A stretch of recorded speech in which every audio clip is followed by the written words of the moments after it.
Video games nowadays are expensive. Well, the games themselves are actually pretty cheap when you wait for sales or just play indie games, but the hardware is skyrocketing. Console prices keep going up to the point where the cheapest option is still gonna be like 500 bucks. A couple years ago, that was the absolute maximum I would have paid for a game console. Now it's the bare minimum you need for one.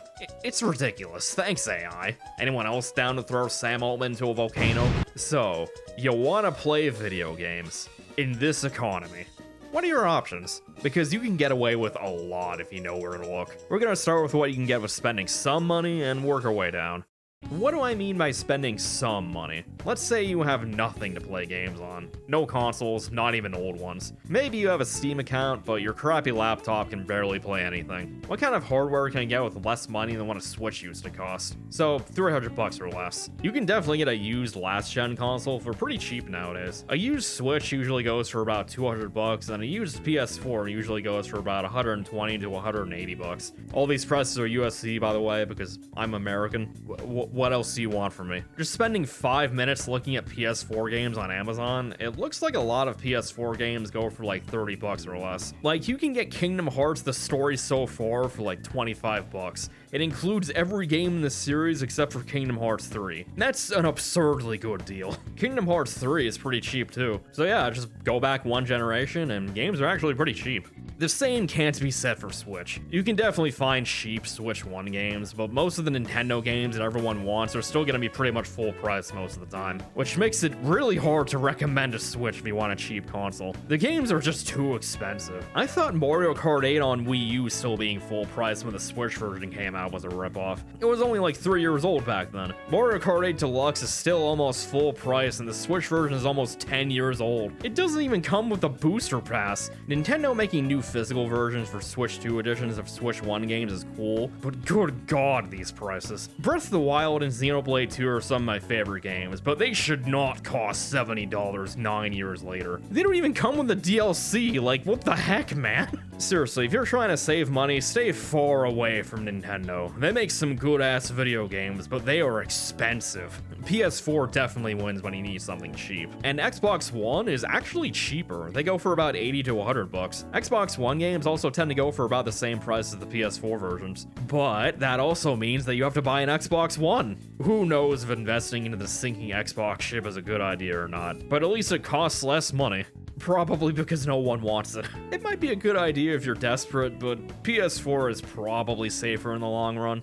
Those are just the obvious ways to play games. If you go a little less mainstream, you can actually get a really good device for relatively cheap. If you ever wanted a Steam Deck Mini, Android handhelds are probably the closest you'll ever get to one. Yeah, Android devices can play Steam games now, thanks to an app called Game Native. It's pretty sick. My phone is like 8 years old and Game Native doesn't work on it, but it's probably for the best I don't have access to Balatro at all times. Anyway, the Inonen 3 is the best one, power-wise, but it's also the most expensive at about 340 bucks. Keep in mind that the prices on these things are slowly going up, but it's not as crazy as other stuff. We're talking about an extra maybe $20 to $30 every now and then. Everyone keeps freaking out over the Ein Thor, which looks like a 3DS XL, but the base model is about $320. There is a light version for about $250, but 3DS emulation on that model is apparently a bit iffy, so if you're gonna go for this, you may as well get the base model. Both of these bad boys are the best ones on the market right now, so I figure I would at least mention them. They're both worth the money from what I've heard, but I can't vouch for that, and they're also slightly more expensive than what a Switch used to be. But for about 245 bucks, you can get a Retroid Pocket 6, which might as well be a cheaper Odin. I think it's about as good as an Odin 2, power-wise, which you can play a lot more Steam games than you'd expect. You're not playing modern AAA games or anything, but 360-era games play great. And these things are beasts for all the low-end indie games that keep coming out. We're talking Hades 2, Silk Song, Slay the Spire 2, Mina the Hauler, Celeste, stuff like that. The Pocket 6 can also handle GameCube, PS2, and even Switch emulation no problem. And if you want to use it like a Switch, you can hook up any of these Android handhelds with a cheap USB-C dock and install Cocoon or Isu to give it a more console-like home screen.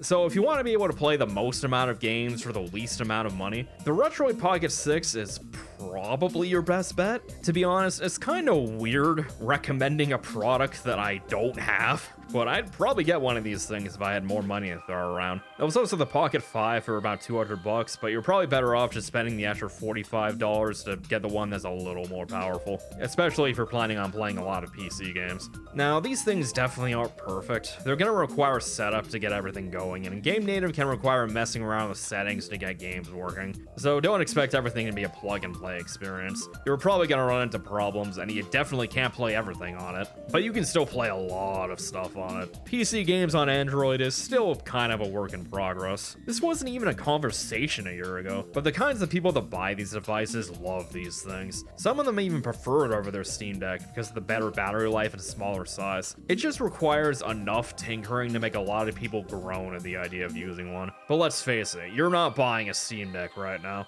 The days of just buy a Steam Deck, bro, are over. Thanks, AI. You know, where even is the nearest volcano? But even if it is less powerful, a similar enough device for a third of the price sounds awesome to me. Now, if you don't have 250 bucks and you just want a cheap way to play Game Boy Advance and Super Nintendo games, then maybe some PS1 games that don't need an analog stick, you can get a budget emulation handheld for like 80 bucks. While there are a few good ones like the Miyoo Mini Plus or the Miyoo Mini Flip or the Anbernic RGSP or whatever that's called, I got a Tremuli Brick on sale for about 65 bucks, and I kinda love this thing. I spent so long playing Game Boy Advance games on my big 27-inch monitor and full screen that I actually forgot what it felt like to play it on a small screen like this. I even use interframe blending and an LCD shader, which usually looks bad on a big screen, but on a small screen, it makes the game feel more real. I did turn off the LCD shader eventually though, because I just can't get over how good the screen is. It may be 768p, but when the screen's only 3 inches, the pixel density is way higher than you'd expect it to be. There's definitely going to be bezels when you use integer scaling, but it fills up enough of the screen to where I don't usually mind. Even when you don't use integer scaling, the screen is small enough to where you don't usually notice uneven pixels.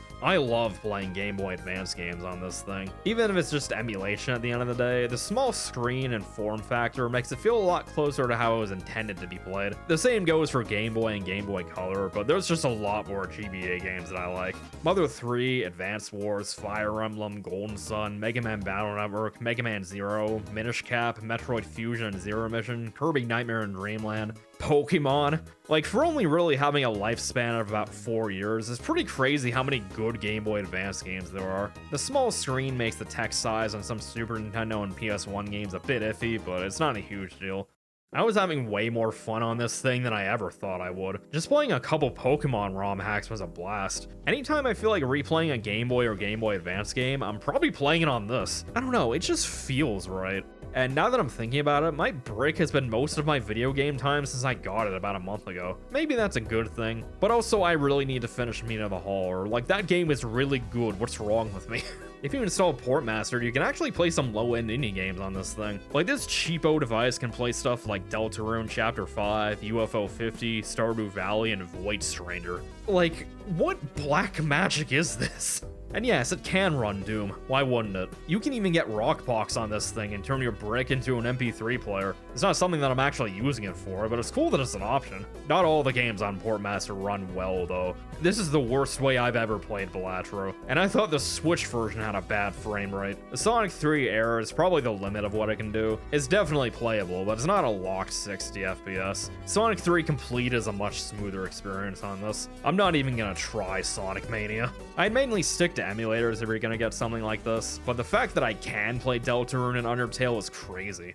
So yeah, you do get what you pay for. It's really making me want that Retroid Pocket 6 that I was talking about earlier. There's no video out, the battery life is only like 5 or 6 hours depending on what you're playing, and the small size cramps my hands after a while. The face buttons are especially annoying. The engraving on them kind of dig into your fingers, so any racing game where you're holding the same button down the whole time is out of the question. But if you play it for about 30 to 45 minutes at a time throughout the day, it's hard to really complain considering how cheap it is. If you need some way to play games and you don't care about what games you're playing as long as they're good, the Tremuli Brick is a great option. But just know that this thing does not come like this. I installed a custom firmware called NextUI, and it's a perfect example of how big of a difference good software software can make. The stock firmware makes it feel like some cheap Chinese knockoff, even if the build quality of the hardware is surprisingly good. It even comes with a bazillion ROMs that came from God knows where and a couple of pirated indie games. Who knows how that's legal?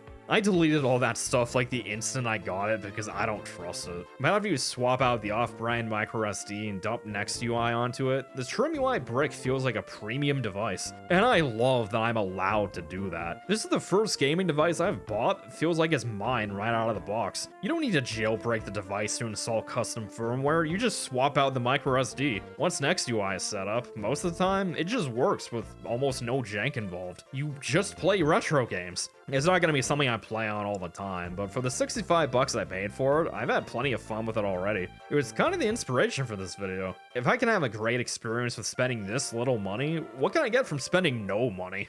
Now, there's definitely plenty of free-to-play games. There's even plenty of good free-to-play games. Team Fortress 2, my beloved. But I'm not really mentioning them here, mainly because we all know what Fortnite is. And to be honest, a lot of free-to-play games really try to manipulate you into spending money, especially on mobile. I think it's much better to buy entire games than another chance of getting a good pull in Genshin. So these kinds of games are fine as long as you absolutely refuse to spend money, but there's so many other things to play that I'd advise against them for the most part. When it comes to games to play, I'm mostly mentioning retro games and emulators because, let's face it, getting retro game ROMs through alternative methods is insanely easy. Obviously, you should still support these games wherever you can, but we're talking about saving money today. We don't care about silly things like ethics. We all know about the website that sounds like a text editor. Why bother hiding it?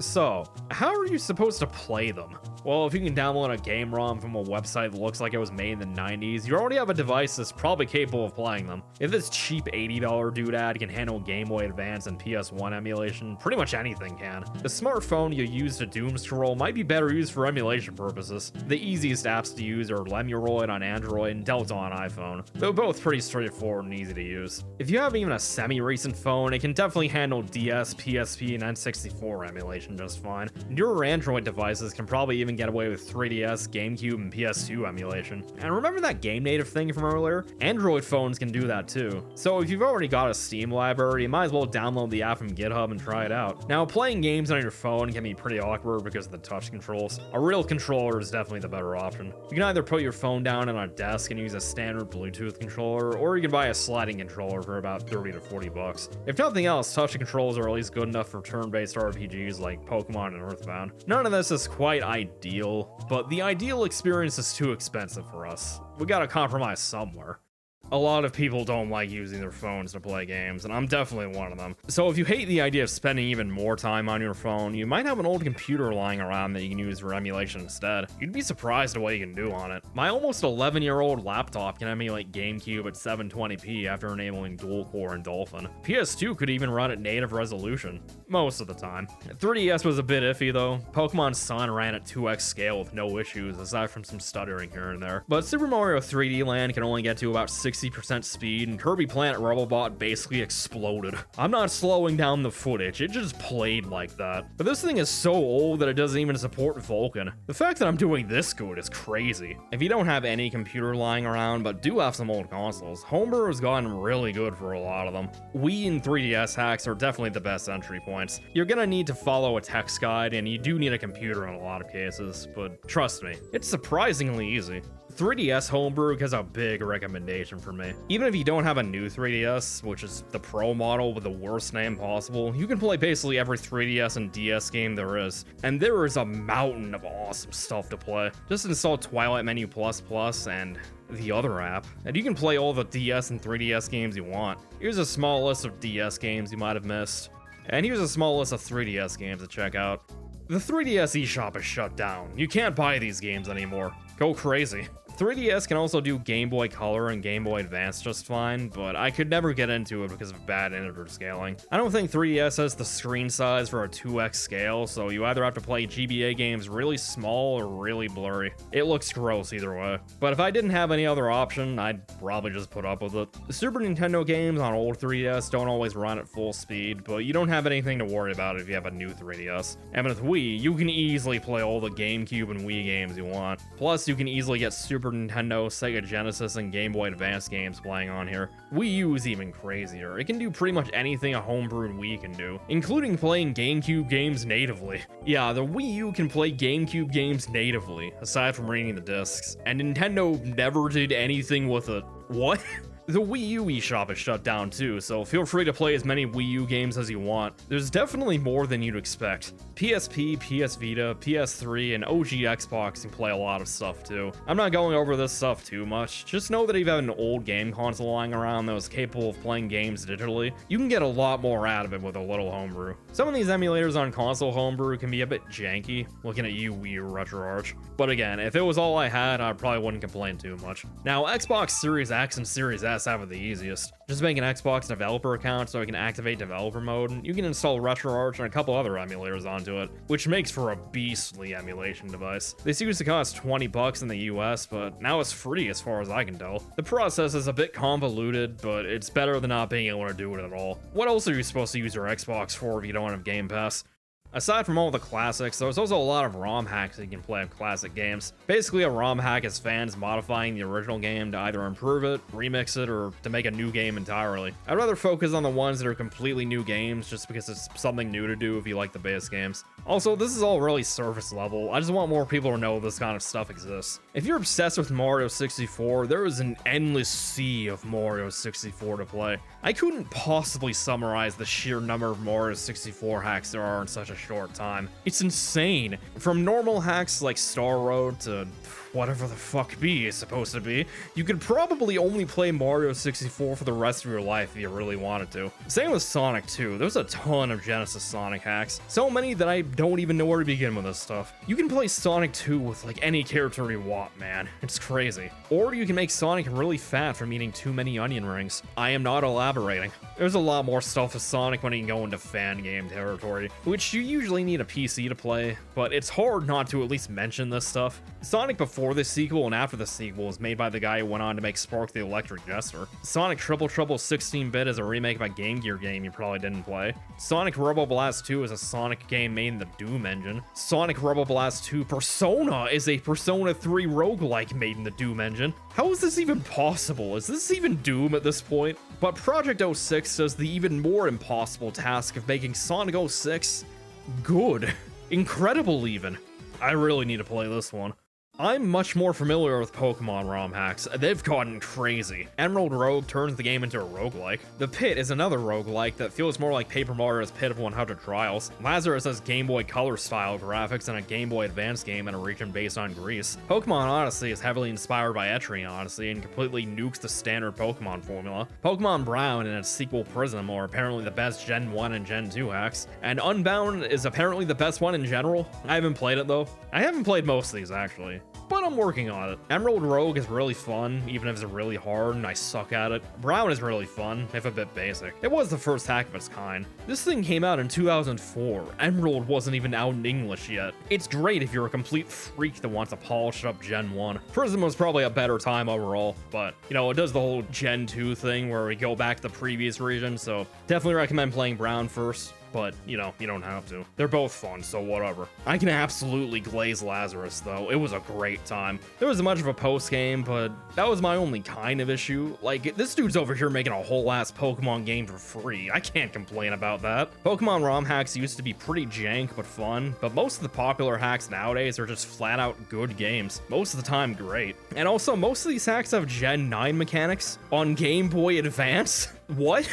I've only gone through Emerald Rogue, Emerald Sea Glass, Lazarus, Brown, and Prism so far, but it's been nothing but a fun time. If you're waiting around for winds and waves or just hate modern Pokemon, not joking, there's plenty of stuff out there that you'll probably enjoy. I feel like I'm not doing any of this justice. I need to play more of these. Like, there's an Ocarina of Time hack that turns into Ace Attorney. I don't know what game models are on, but I want some. If you don't want fan games, but you want a new way to play games you've already played, randomizers are insanely fun. Basically, every time you open a chest in Zelda or whatever, it could be any item. The first chest that gives you a sword in Kokiri Forest could be anything. It could be rupees, it could be light arrows, it could be your ocarina, it could even be a Kokiri sword. Think about that kind of logic in any game. Super Metroid, Hollow Knight, Kingdom Hearts, Wind Waker, Sonic Adventure 2. There's a lot of randomizers out there. And if you play through Archipelago, you can get your friends involved. Items can give you something for anyone playing. Your Master Sword could be in someone else's Hollow Knight. I was already into randomizers before Archipelago, and this just made them more popular than ever. It even opens up the possibilities for more games. A randomizer for a collectathon like Mario 64 or Banjo-Kazooie doesn't sound fun on its own, but when any star can be something important for someone else, it's suddenly a lot more interesting. Archipelago only works on PC or Steam Deck, but again, if you got a random laptop lying around, odds are that it can at least handle Ocarina of Time or Pokemon. I've mostly been talking about emulators for a good chunk of this video, but sometimes we can go one step further than emulation. Fans have been going crazy with porting retro games to PC, mostly N64 because of his notoriously iffy emulation efforts, but we're even getting ports of newer games like Sonic Unleashed, Zelda Twilight Princess, and the Jak and Daxter games. Ghost Ship has finally allowed science to advance to the point where you can skip the intro cutscene to Mario 64. What a time to be alive. Whether they're based on reverse engineered source code or patching the original code to run on modern hardware, or just recreating the game in a new engine, the amount of effort that's been put into this stuff is mind-blowing. As more of these ports keep coming out, I'm starting to realize that I don't even want remakes anymore. I just want the original game with a higher frame rate and quality of life improvements. You can make Ocarina of Time look like a modern game all you want, but you can't capture the vibes. Even if the new graphics look amazing, it's not quite the same, you know? Like, I don't even care about modern graphics anymore. I can play Sonic Unleashed at 1440p, 120 FPS. How can technology possibly get any better from here? It's only a matter of time before Banjo-Tooie gets a PC port, and society has moved past the need for rare replay on PC. Like, we live in a world where you can play a native port of Twilight Princess on your phone. These guys are over here doing God's work for game preservation. But if you're paranoid about the FBI busting down your door because you just wanted to play Mario 64, you don't even have to do that. The only truly free way to play games is to play games you already have. You remember all those games you bought on sale, all those games you've been hoarding like a dragon? Now's the time to play them. You don't have to keep buying games, you can play games you already bought. But I already played all of my games. Bullshit.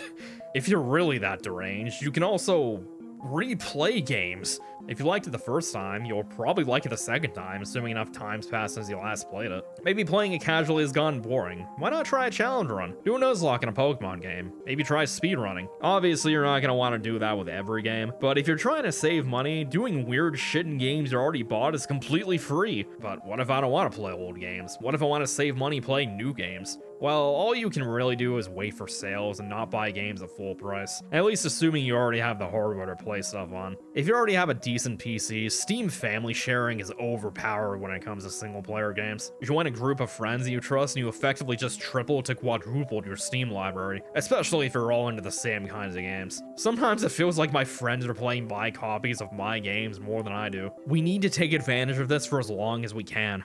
Look, at the end of the day, it doesn't matter what bad news the gaming industry decided to curse us with this week. It doesn't matter that PlayStation's ending physical games, or the consoles keep getting more expensive while releasing less games to play on them. If you want to play video games, you have way more options than you realize. You don't have to play new games. You can play old games for basically nothing on devices you probably already have. There's enough good games between these systems to last you the rest of time. There's bound to be something already out there that you'd enjoy. So when the games industry inevitably moves to an all-digital future where we own nothing, I rest a lot better at night knowing that I can still get dozens of hours of fun out of some cheapo handheld that most people have never heard of. And in some doomsday scenario where Valve is bought out by Microsoft and all emulators are deemed illegal overnight, I don't know.